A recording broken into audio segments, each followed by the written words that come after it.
Memastikan tenaga yang selamat, mampu milik dan mudah diakses.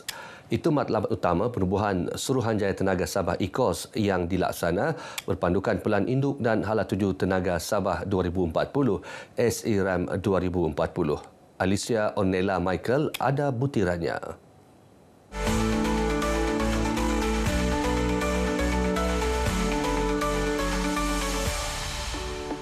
Pelan itu sendiri diolah dan direncanakan oleh kita sendiri, IKOS.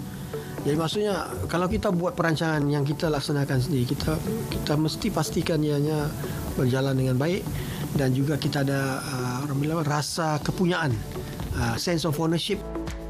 16 inisiatif strategik digariskan dalam SERAM 2040 sebagai tulang belakang IKOS.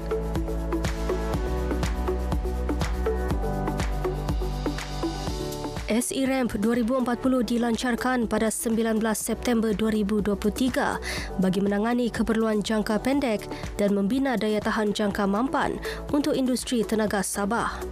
Ia dirangka bagi memastikan jidar simpanan penjanaan elektrik negeri mencukupi selain meneroka teknologi baharu dan mempelbagaikan sumber bahan api. Terdapat 3 peranan utama IKOS.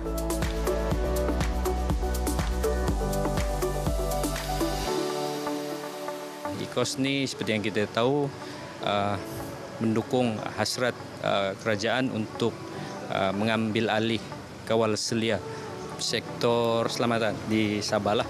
Oleh itu untuk memastikan aktiviti-aktiviti yang berkaitan dengan sektor tenaga di Sabah dijalankan dengan selamat, teratur dan mengikuti piawaian yang telah ditetapkan.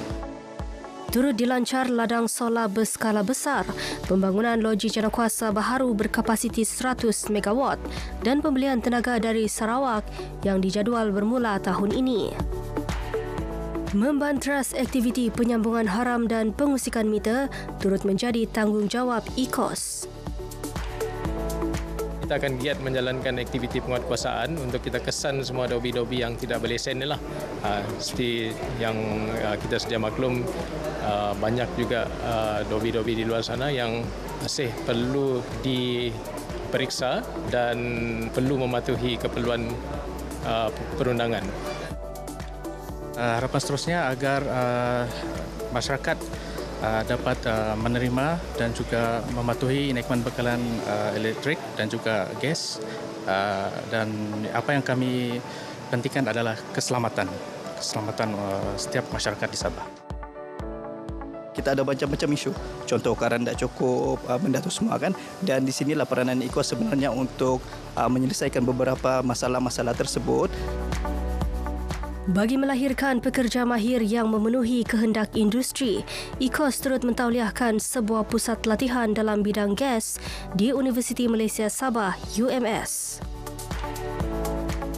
Pengambil alihan kuasa kawal selia bekalan elektrik dan gas oleh Sabah menerusi IKOS merupakan langkah besar ke arah memastikan bekalan tenaga yang lebih stabil, selamat dan mampan.